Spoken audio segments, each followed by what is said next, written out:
America has been flooded with drones manufactured by CCP-controlled drone company DJI. Over the last 7 years, the U.S. government has publicly confirmed time and time again that DJI drones are being used to collect information on U.S. critical infrastructure and pose significant risks to U.S. national security. That was actually in the news a few weeks ago, and according to Representative Ellie Stephanie, whom you just saw, the remarks made are that DJI are sharing critical information with the CCP or the Chinese Communist Party, hence the need to ban DJI drones in the United States. So that's where this Countering CCP Drones Act comes in. You can see this was actually first introduced in like 2023. That was on April 25th, 2023 right there, and you can see here the sponsor is Ellie Stephanie. We're going to talk about her a little bit later, but I have some good news for you because there's a new report that just came out. You can see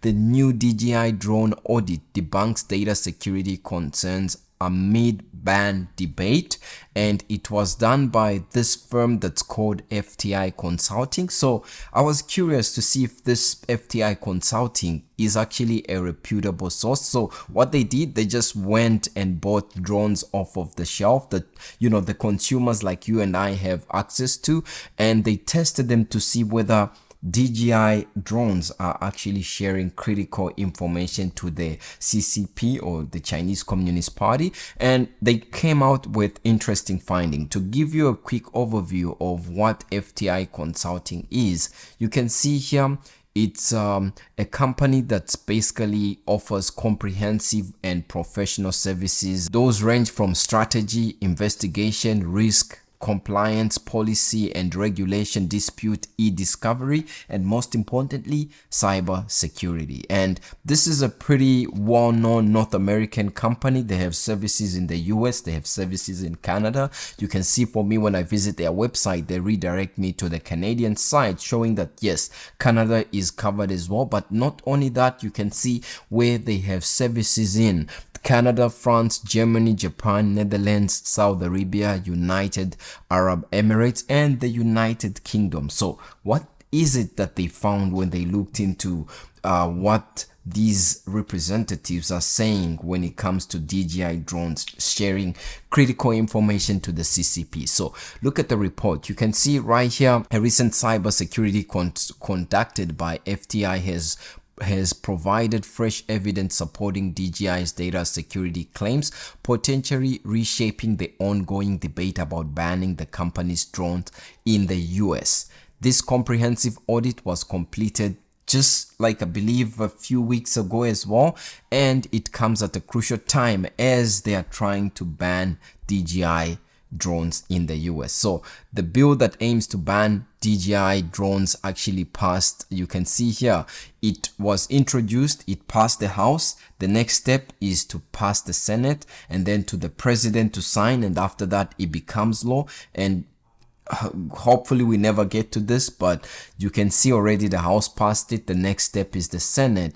And continuing with this article, just to give you background concept, it's the House of Representatives passed it under the Countering CCP Drones Act. This bill would add DJI technologies to the Federal Communications Commission, or in brief FCC, covered list of prohibited companies, meaning that DJI wouldn't have the ability or the license to sell new drones in the United States. And the main reason, of course, behind this is the allegations that the company or DJI shares user data with the Chinese government. This is actually surprising to me because since 2017, you can see DJI has taken several steps to address these concerns, including subjecting its product to security audits by federal agencies and independent experts since, you know, a few years ago. And as detailed on their Trustpilot page, you can always find this page in the description. I'll leave it as well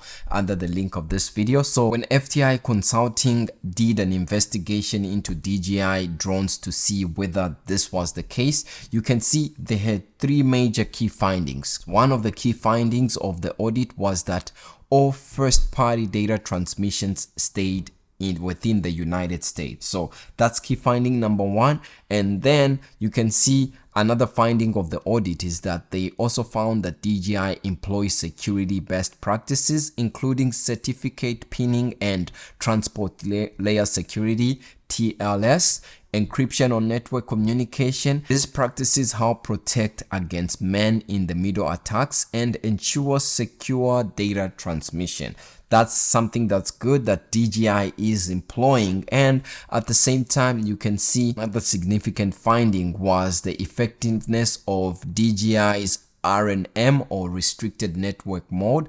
The audit concluded that the restricted network mode significantly reduced traffic to both first-party and third-party services. And another notable finding of this audit is that they found that the local data mode completely eliminated outbound traffic. This is a very good and positive report for DJI users and just DJI in general as a company. And at the same time, I'm questioning why, if DJI has taken several steps to address these concerns, including subjecting its products to security audits by federal agencies and independent experts. You know, the independent experts, that's where FTI comes in, but then they also allow audits by federal agencies to be able to see or look into DJI to see if this is so, and if these allegations that the government is making are done by these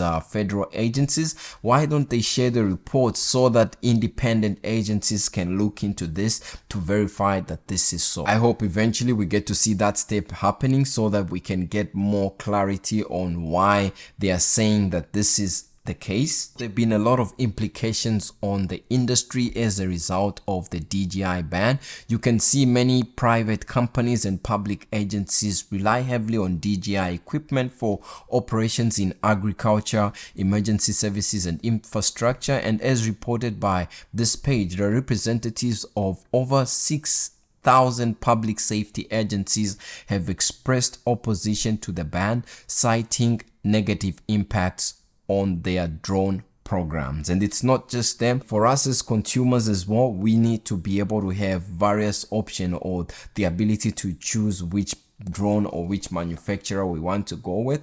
If DJI offers the best value for me, well, so be it. It might not be the best that works for you. And if there's another American company or drone company in the US or North America that's offering similar services at a better rate than DJI, then definitely more people are going to do that. We do want to see American or North American drone companies take off, but not at the expense of other manufacturing or using foul play. This FTI consulting report is pretty much a powerful one, and the findings that they did on the LDM and RNM particularly are noteworthy because they give the end user a powerful tool to control their data, potentially addressing many of the security concerns that have driven the push for the ban. We need to talk about this bill because you can see here in the House it was introduced as HR 2864, Countering CCP Drones Act by Ellie Stefanik,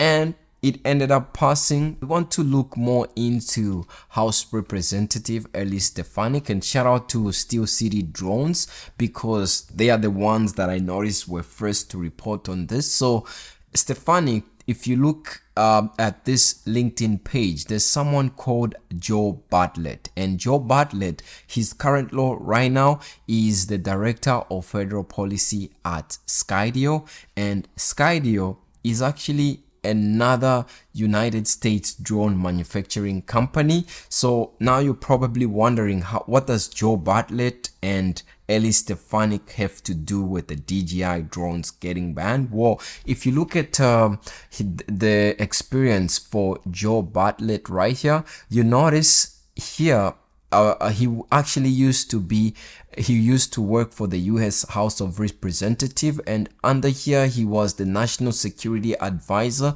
to Congresswoman Ellie Stefanik. And you can see, if we go back to the bill, one of the sponsors right there for this bill is Ellie Stefanik. So her advisor, this Joe Bartlett gentleman, he leaves and then he goes to Skydio. And here it's noteworthy to mention that this site mentions that he started in 2023, November 2023 at Skydio. And this bill, the Countering CCP Drones Act, was introduced on April 25th, 2023. So whether it was discussed before Joe Bartlett became the Director of Federal Policy at Skydio, I don't know. But from just looking at this, it doesn't look to be straightforward. There might be a possible conflict of interest, because under this page that lists different alternative drones to DJI, you can see one of the drones, or on top of the list, the manufacturer that's there. The first one is Skydio's X2 and X10D drones. So Skydio is mentioned as an alternative. Whether it's a conflict of interest, I don't know. It's possible, but it's at this point alleged. Now, something that I want to show you right here is that this bill to ban DJI passed the House. So the next step is the Senate. But if you missed my last video, there's some positive news right there, because the manager's package was actually submitted by Reed and Wicker, and this included the 93 amendments to S4838 to be passed for the National Defense Authorization for the fiscal year 2025. And it included 93 amendments. You can go through this 856 page PDF to find all those amendments, or you can find it summarized right here. And of keynote, you can see the amendment 3098 is actually missing. So we have 3099, but there is no 3098, which is, you notice, if you go to the amendment 3098, it amends the National Defense Authorization Act for the fiscal year 2025, and it's introduced to the Senate by Scott Rick right there. And what this amendment aims to do is to add the following: the communication equipment or services being offered by DJI. Right there, you notice DJI Technologies on a blacklisted FCC commissions list, which means that if it was going to be on this list, then it was going to be considered as part of the Senate's amendments proposals for the National Defense Authorization for 2025. But since it was omitted from this list, it's possible that it might actually not pass the Senate, as that will be the next step. So that's kind of a positive news, but at the same time, we need to keep in mind there's more we can do in order to reach out to see what we can do right here. So I'll leave most of these links in the description of this video. You can oppose the CCP Drones Act. You can, if you use it for agriculture and you are impacted, there's different tools that you can use to be able to see this. And at the same time, that's just my quick 2 cents covering this topic. Hopefully you found it informative in a way. I think FTI Consulting did a pretty good job. It's good to see what federal agencies are saying, and at the same time it's good to see what independent agencies are saying when it comes to DJI Neo. I wish the federal agencies would share their reports to the independent one, and then that way the end user, the consumer like you and I, would get to see it from the angle that, okay, the government is saying this because of this, or the user, or rather the independent agencies are saying this because of this. And then that way we'll be able to make an informed decision. But from what it looks like and from what I can tell, it seems like DJI has been applying best practices and isn't actually sharing the information like they've mentioned. But I don't think this is something that might be coming 2025, because it wasn't included, and this independent audit seems to prove or provide a positive result for DJI and the DJI drone consumers like myself. So that's just my quick 2 cents right there. If you like this video, leave a like and subscribe. My name is Ben, and I'll see you in the next video. Peace.